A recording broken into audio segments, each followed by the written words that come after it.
Hi everyone, my name is Rebecca. I'm a young adult librarian for the Miami-Dade Public Library System, and early this month, Twilight author Stephenie Meyer announced the upcoming publication of Midnight Sun. For those of you who don't know, Midnight Sun is the story of Twilight as retold from the point of view of Edward Cullen. Now, most of us who are fans of the YA genre already read Twilight, New Moon, Eclipse, Breaking Dawn, but there was always more to this universe. So, to commemorate the upcoming release of the book, this is a brief history and guide to Twilight spin-off stories. We begin with Midnight Sun. That's right, it's a loop. So we have to go back, as far back as 2006, a busy year for our vampire author. In order to better understand the character of Edward, Stephenie Meyer rewrites the first chapter of Twilight from his perspective, exploring the turmoil he experiences upon meeting Bella for the first time. Although initially meant to be a short creative exercise, Stephenie Meyer continues to write chapters from his perspective and announces it as an upcoming project to fans. News on Midnight Sun is quiet for a while. In 2007 and 2008, Eclipse and Breaking Dawn are published while the Twilight film adaptation is being produced. Then, a couple of weeks after the release of Breaking Dawn, Stephenie Meyer brings us an announcement. A partial draft of Midnight Sun was illegally leaked on the internet and distributed without her permission.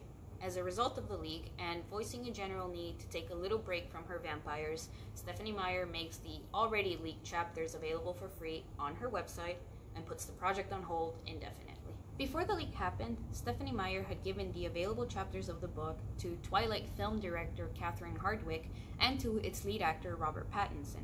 This was done to better inform the filmmakers of the characters' motivations as well as some behind-the-scene actions, which was a tactic that was repeated with the short second life of Bree Tanner. During the events of Eclipse, the third book of the series, antagonist Victoria is creating an army of newly turned vampires, otherwise known as newborns, to take down our heroes. Bella, as our protagonist, gathers pieces of information here and there, but is largely kept away from that part of the action. Enter Bree Tanner, a side character in Eclipse, but the main protagonist of this Twilight novella published in 2010. Once again, to provide insight to characters and actions happening outside of Bella's perspective, Stephenie Meyer gives the novella to the Eclipse film director, screenwriter, and actors. The story's protagonist is Bree Tanner, a 16-year-old runaway recently and unwillingly turned into a vampire, and it explores the newborn army, the ways that they were manipulated by the antagonist, and as well as the personal relationships of some of the characters.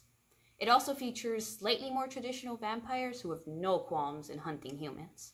Fast forward 5 years later to something slightly different. The storytellers, new voices of the Twilight saga. With the Twilight movies being such a huge commercial success and Stephenie Meyer having served as producer for a couple of films now, there came the announcement of a film contest in the form of the storytellers. This was in partnership with several female figures of the film industry as well as the Lionsgate production company. The contest gave female filmmakers a chance to create their own original short films based off the Twilight universe.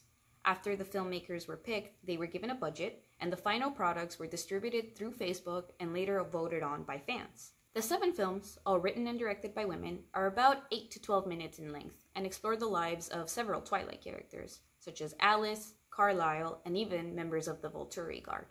And 2015 carried with it another announcement, this time a book announcement. For the 10th anniversary edition of Twilight, Stephenie Meyer presents Life and Death, Twilight Reimagined.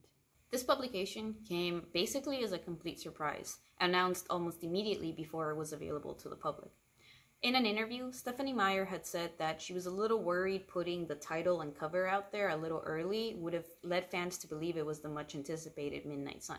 As she explained in the original foreword to Life and Death, she was a little short on time to be able to release Midnight Sun for the 10th anniversary, but she did have enough time for another fun little exercise. With the argument that an all-consuming, passionate romance between a human and a vampire would be no different no matter the genders, Life and Death is the romance from Twilight, but this time between an ordinary human boy and an enigmatic female vampire.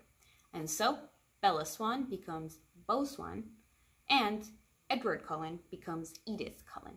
Much of the cast is gender-bent, and while the prose and plot remain largely the same, slight changes happen because of the slightly different characterization and experiences of the characters. An additional surprise comes in the ending, which I won't spoil here, But suffice it to say that it changes the story we've come to know in the original Twilight sequels.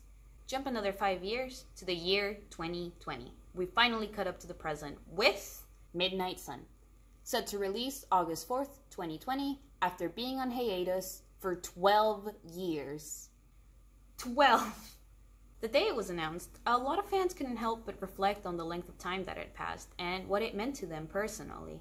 A lot of them were kids, teenagers, fresh out of high school when the original leak happened. Now they're older. Some are fully grown adults, others are already parents. They're in completely different circumstances professionally or personally. Because of the time gap, I believe a lot of fans had also come to believe that the final project of Midnight Sun would just never be released. Back in 2008, I read the chapters that Stephenie Meyer made available on her site after the leak.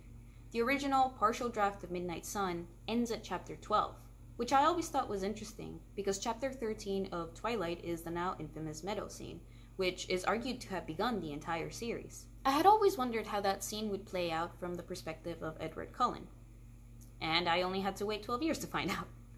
But in all fairness, and in my personal opinion, the time gap is not necessarily a bad thing. Not if you look at all of Stephenie Meyer's body of work. A lot happened in those 12 years. At the beginning of Life and Death, she dedicates the book to her sons and attributes being able to raise and know teenage boys as the inspiration behind the idea of telling the story from an ordinary human teenage boy's point of view.